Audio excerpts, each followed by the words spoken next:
Léa Moscona. Bienvenue à vous si vous venez de nous rejoindre sur Radio J, il est 7h40. Et dans quelques minutes, le Barbier du matin et Christophe Barbier reçoit Marc Ferracci, député Renaissance des Français de Suisse et du Liechtenstein. Bonjour messieurs et bienvenue à vous. Bonjour Léa. Mais tout de suite, c'est le billet de Myriam Barour. Bonjour Myriam. Tout le monde. Habillée tout de fleurs vêtues. Évidemment, c'est le printemps. On chante ? Allez, on chante. Le billet de Shabbat. J'insiste en disant on chante parce que la semaine dernière, pour la première fois depuis le début de mes chroniques sur Radio J, on n'a pas chanté.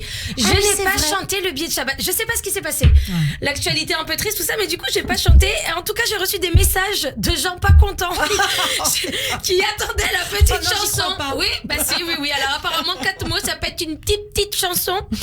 Certains se sont dit c'est pas au début qu'elle chante, c'est peut-être au milieu maintenant. Du coup, pour la première fois, des gens ont écouté ma chronique jusqu'au bout. On tient une bonne idée là. On va peut-être faire le générique de début à la fin maintenant. C'était nos 10 ans de mariage il y a 3 semaines avec mon mari. J'ai complètement zappé. Vraiment, oh là là, mon Dieu. Mon mari m'a fait la gueule pendant 3 jours. Je savais pas pourquoi. Il a fini par me lâcher. C'était notre anniversaire de mariage.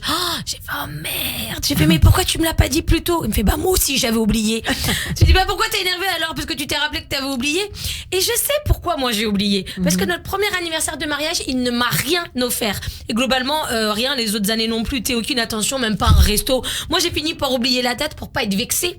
Et j'ai réalisé en écrivant cette chronique aussi que je ne sais même plus en fait quand c'est. Je sais plus si je me suis mariée le 17 ou le 27 mai. Alors chérie, mon époux d'amour, je sais que tu nous écoutes en ce moment même. S'il te plaît, envoie-moi la date par SMS. Je sais plus quand c'est. Je sais que c'est fin mai, mais en fait, je sais plus. J'ai pas osé te redemander. Après, c'est pas grave. C'était la mairie, Léa. C'est pas très grave le mariage religieux. Ça, je connais la date. Je peux pas l'oublier. C'est l'anniversaire de ma belle-mère. Ah oui, voilà, vraiment. Moi, il y a mes mots techniques. Quand j'achète un cadeau pour ma belle-mère et que je passe la soirée chez elle, c'est que c'est mon anniversaire de mariage. Moi, mon mari, il est sur aucun réseau social. Instagram, il croit que ça s'appelle Amstramgram.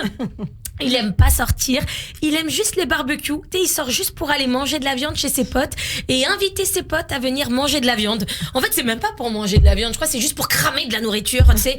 Il a un vrai côté homme des cavernes, le feu là, c'est moi qui l'ai créé. On a emménagé en hiver et dès que quelqu'un venait à la maison, il était là, je sors le barbecue. Je dis non Stéphane, en fait, il pleut, il fait -10, j'ai un abri, t'inquiète. Il se lance des challenges, c'est moi créer le feu même sous la pluie. Le remaniement, j'ai changé de sujet. Le remaniement. Babette va peut-être bientôt se reposer, je sais pas. En tout cas, si Macron la garde, attendez-vous à l'avoir déposé un arrêt maladie reconductible jusqu'aux prochaines élections. En Italie, 2 journalistes de Canal 5 ont eu beaucoup de mal à contenir leur émotion à l'annonce de la mort de Silvio Berlusconi. Certains ont dit que c'était fake, mais pas du tout. Moi, j'ai vu les images, ils étaient vraiment affectés par sa mort, surtout que la chaîne appartient au groupe Mediaset, qui lui-même appartenait à Berlusconi. En gros, c'est lui qui payait leur salaire. C'est des larmes de chômage qu'on voit couler. C'est comme si Cyril Hanouna annonçait la mort de Vincent Bolloré, petit père. Submergés d'émotions, les 2 journalistes ont dû finalement quitter le plateau en plein direct. Eh ben oui, normal, hein. Moi aussi, je travaille pas quand je suis pas payée. Je me suis baladée sur le pont des Arts et je me suis demandé ce que la mairie de Paris avait fait de tous les cadenas des amoureux qui ont été enlevés. Et oui, tu vous en rappelez qu'on en avait beaucoup et ils ont dit ça il faut enlever. Il y avait le vôtre? Certainement. Il y en avait avec la date de mariage. J'étais plusieurs fois sur ce pont Léa, je vais pas vous cacher, j'ai eu au moins 7 ou 8 histoires éternelles moi. Alors peut-être qu'ils ont fini au Club Med Gym de République. Tu sais, tu prends quel vestiaire aujourd'hui? Jérémy et Sandra, je pense. Hier j'ai pris Benjamin et Audrey. Et toi?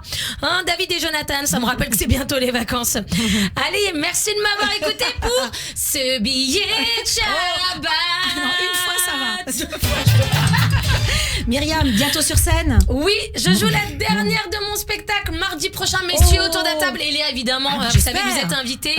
Ma dernière de la saison au point virgule, mardi 20 juin à 21h15. Où est-ce que c'est déjà le point virgule? Le point virgule, c'est dans le Marais. C'est quand vous voyez plein de mezuzahs, voilà, vous êtes pas loin du théâtre du point virgule. Vous prenez un shawarma, un falafel et après vous venez voir mon spectacle. Voilà. Mon mari vient de m'envoyer le 27. Voilà, mais je le savais, chérie. Je me suis mariée le 27 mai. Merci, chérie. Merci, Myriam.